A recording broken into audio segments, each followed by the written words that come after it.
Hi students, welcome to lesson number 18 on agrarian class structure.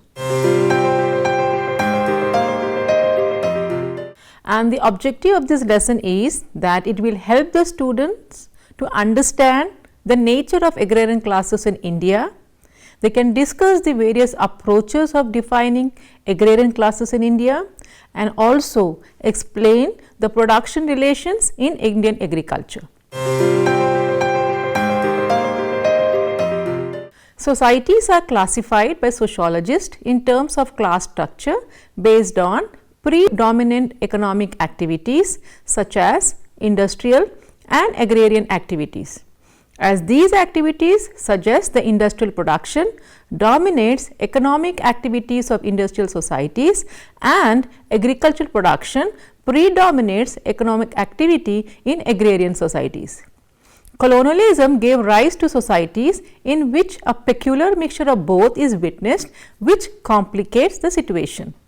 India is one such country where mixture exists and economic activities are conditioned by both social and economic factors. Therefore, sociologists and economists have studied Indian agriculture and agrarian social structure. In Indian society, agriculture is still a predominant economic activity.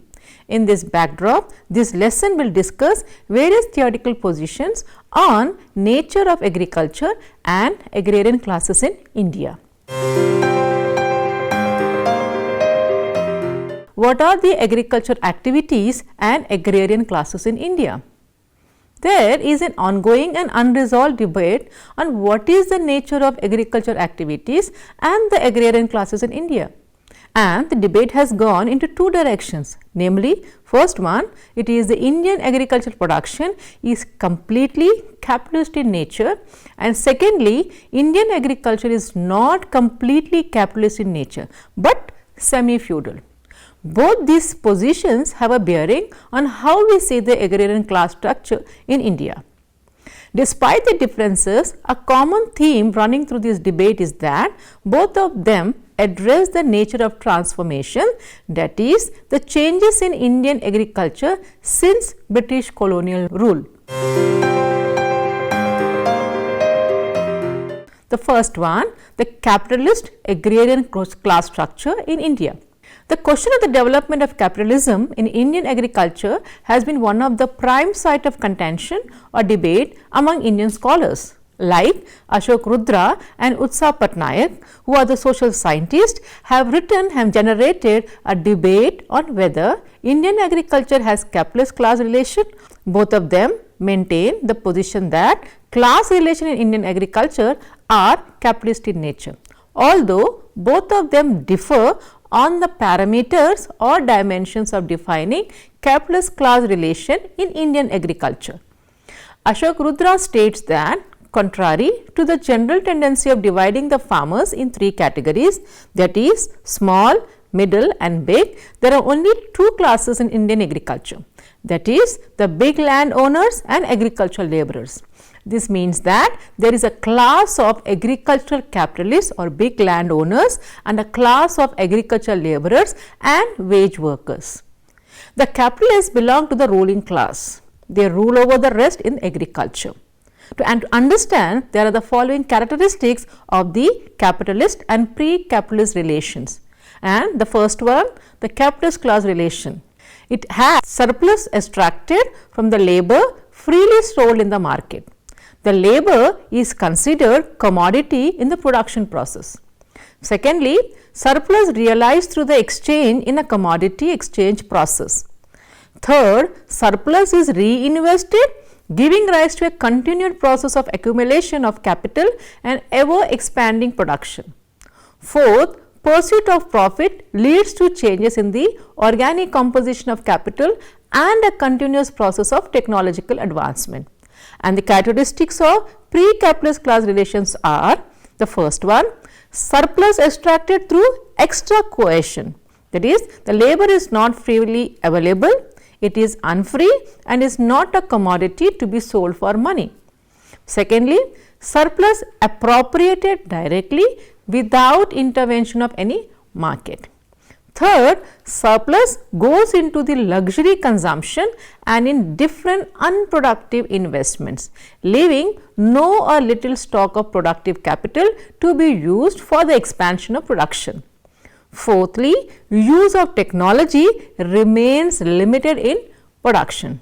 The commercialization of Indian agriculture by colonials has given rise to wage labour as commodity, which is seen as not only a necessary but also a sufficient criterion for defining Indian agriculture having capitalist relations of production. Wage labour means that the landowners buy the labour of landless peasants or those who work on the lands of landowners with money. In this sense, the labour is a commodity to be sold for money like any other commodity. To understand this peculiar nature, agrarian classes of wage labour in a capitalist class structure, it is imperative to differentiate it from pre-capitalist character.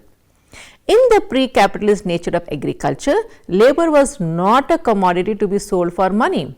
For instance, in slavery, the slave was not free to sell his or her labour.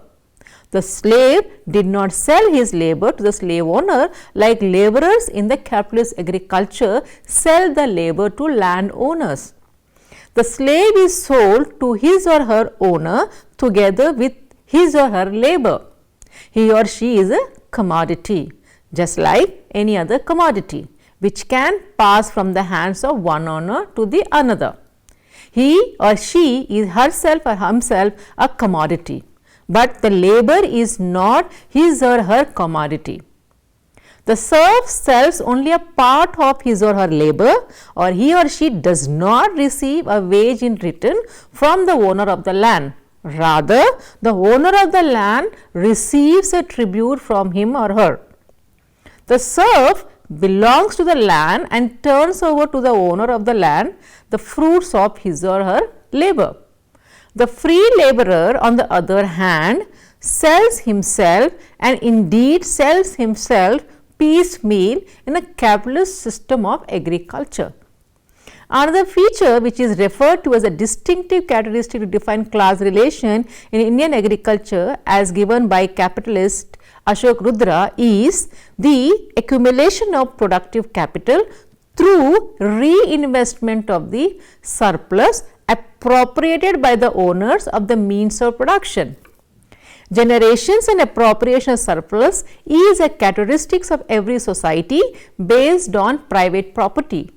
The generation and the utilization of the surplus differs in different systems.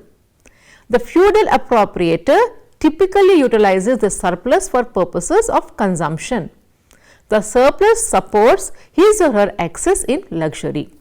Contrary to this, the capitalist appropriator typically utilizes the surplus for reinvestment with a view to expanding reproduction, which is a means to the end of continuously expanding the volume of profit.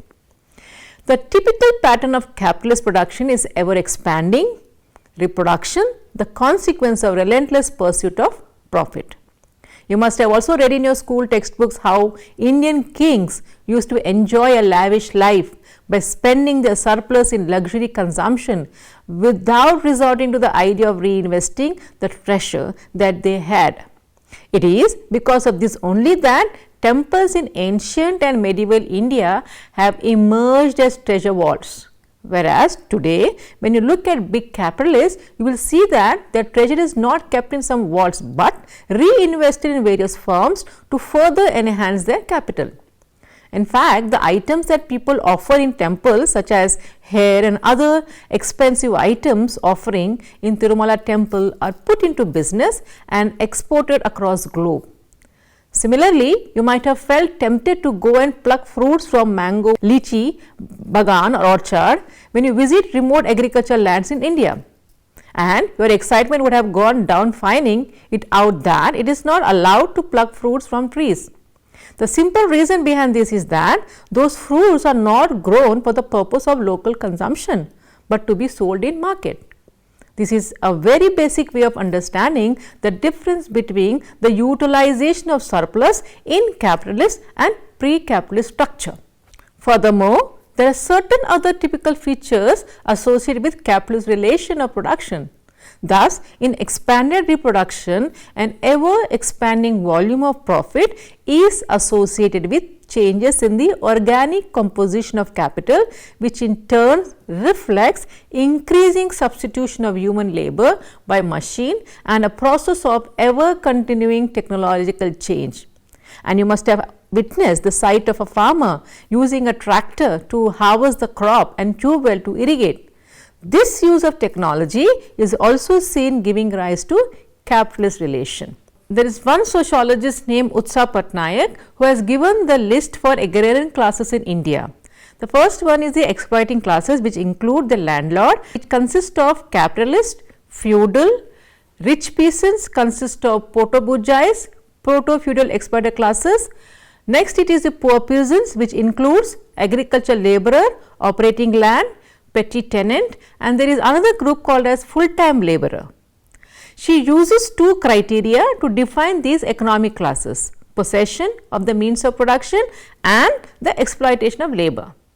She says that in agriculture, such as in India, the two poles are readily identified: the landless and near landless who possess no or little means of production.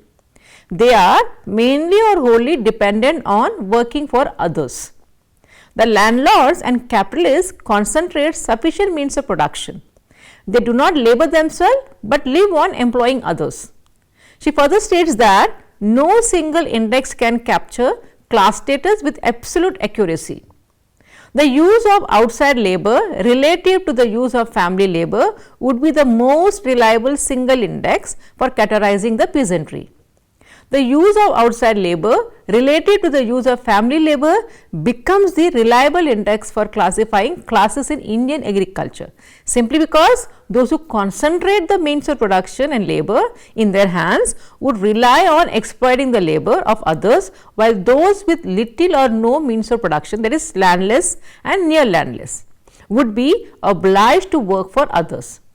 Further, Patnaik, while distinguishing between the exploiting classes and the exploited classes, further specifies two different divisions on the basis of the predominant form of exploitation, that is wages or rent. The first one, the landlords. In the case of big landowners, whether feudal or capitalist, family agrarian classes members do not perform manual labor in major farm operations. Supervision or operating machinery is not considered manual labor. Second, they are the rich peasants. They do not participate in manual work. However, their resource position is such that appropriation of others' labor is at least as important as use of family labor. The middle peasantry is primarily self-employed, since on the average the resources per capita just suffice to employ adequately the supply of family labor and to provide a living at a customary subsistence level. The poor peasant family must hire out its member for wages or lease in land, no matter how much is the wage or rent. Typically, these families cannot make ends meet and have to depress consumption standards below customary levels. In another group, it is the full-time laborer. The same is true of the full-time laborer families. Some of these may own small strips of land which do not cultivate but lease out. The labor equivalent to the rent received is not large enough to balance. And another, there is one more thinker apart from Rudra and Patnaik is John Harris, and he provides a version of the capitalist class structure in Indian agriculture on the basis of his field work in Tamil Nadu. He defines his classes according to two criteria.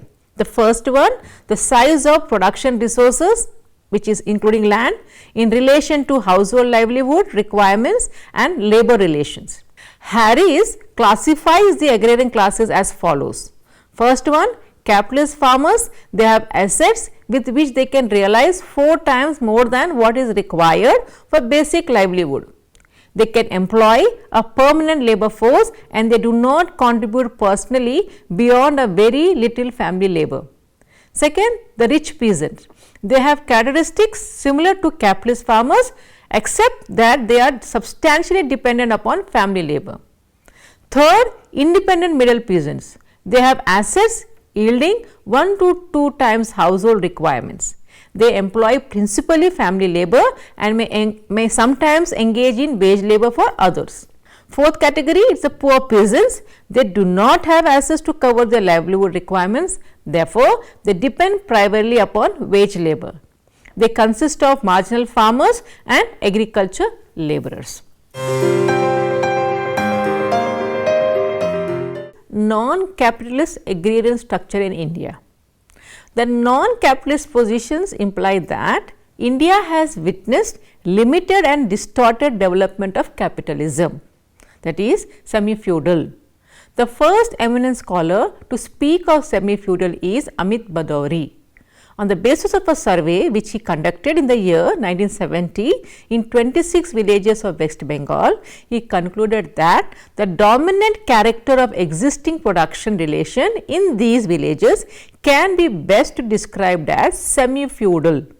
He says that the term semi-feudalism means that the existing relations of productions have more in common with classic feudalism of the master-serf type, that is the European relation of the landlord and the serfs, relations than with industrial capitalism. He listed 4 prominent features of these semi-feudal relations, that is sharecropping, perpetual indebtedness of the small tenants, concentration of 2 modes of exploitation, namely usury and land ownership in the hands of the same economic class, and lack of accessibility to the market for the small tenant. Before we discuss the perspective or respective agrarian classes, let us first explain these features, without which the classification of agrarian classes in semi-feudalism will not make any sense. In the method of sharecropping, the landowner leases out his land for at least 1 full production cycle and the net harvest is then shared between the tenant and the landowner on some legally stipulated basis. The system of tenancy is usually not so simple, but involve a set of complicated issues varying from case to case. That is, the first one, whether the tenant also has some land of his own or works entirely on other people's land. Second, whether the tenant supplies any working or fixed capital or the entire amount is supplied by the landowner, and how secure the tenancy right is in practice. So, there are various categories of sharecroppers in West Bengal and other parts of India. The least privileged category is called Kisan. Kisan do not have any land ownership. They have security of tenancy of not more than 1 production cycle. He makes a distinction between Kisan and agricultural laborers on 2 grounds. First, the agricultural laborers works on a daily or weekly basis, that is paid in cash or in kind or in both, and finds employment on land typically only during agriculture peak season. Thus, while the sharecropper has obvious economic interest in increasing the production from land, the agricultural laborer working on a contract wage basis has no such direct interest and has to be supervised closely. Secondly, a Kisan, unlike most agricultural workers, may have a tiny plot of land of his own, but as long as his major source of income is not from his own land, but from cultivating other people's land, and also he has little or no capital to carry out production, he may be classified as a Kisan. Sharecropping is seen as an institution whose existence shows that capitalism has not yet appeared in all its virality. Second one, it is perpetual indebtedness. According to Badauri, Kisan is almost always heavily indebted. A substantial portion of the Kisan's legal share of the harvest is taken away immediately after the harvest as repayment of past debt with interest, thus reducing his actual available balance of the harvest well below his legal share of the harvest. This does not usually leave the Kisan with enough food to survive for this harvest to the next, and the serious problem of survival from harvest to harvest, and can only be overcome by borrowing for consumption. This perpetuates the indebtedness of the Kisan based on his regular requirements of consumption loans. This is an essential element in the model of semi-feudalism. You must have heard about farmer suicide in Vidarbha and other parts of our country. Perpetual indebtedness is one of the prominent reasons for their suicides.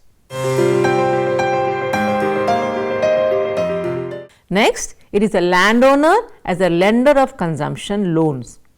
In addition to the perpetual indebtedness of the Kisan, there is another important factor which gives a definite character to semi-feudalism.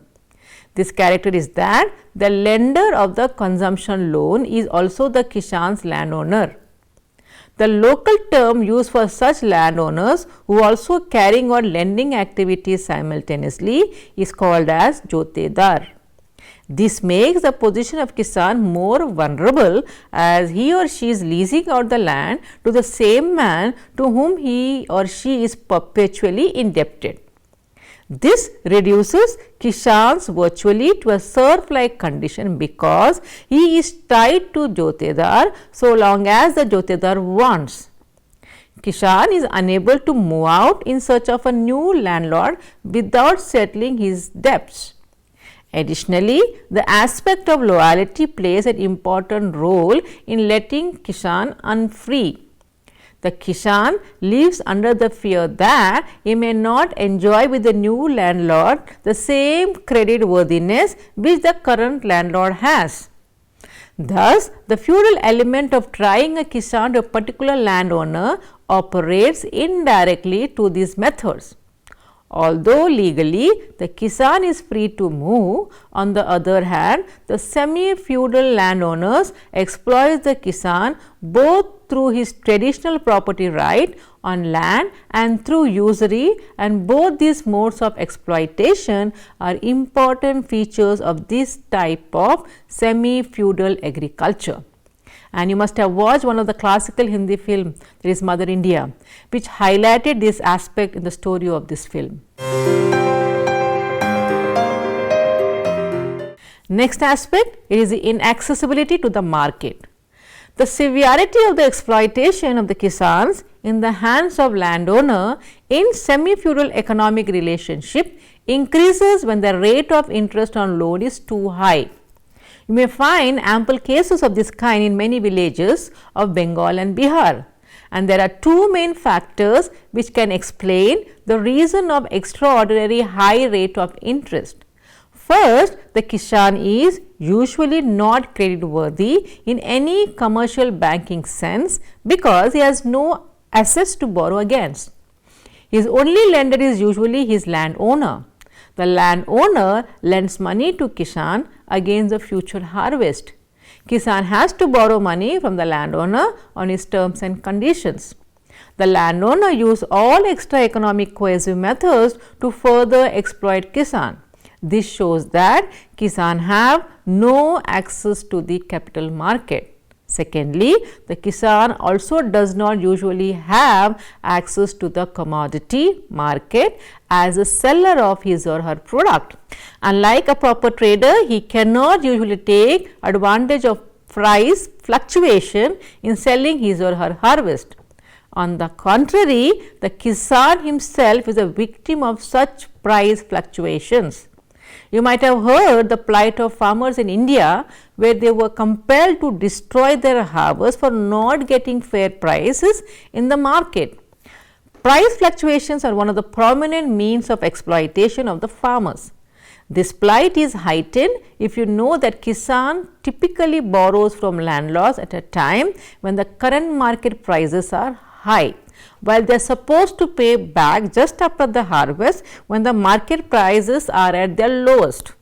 All that the jotedar, that is a landowner cum lender of paddy, does is to make a forward contract of repayment in kind calculated at current market price.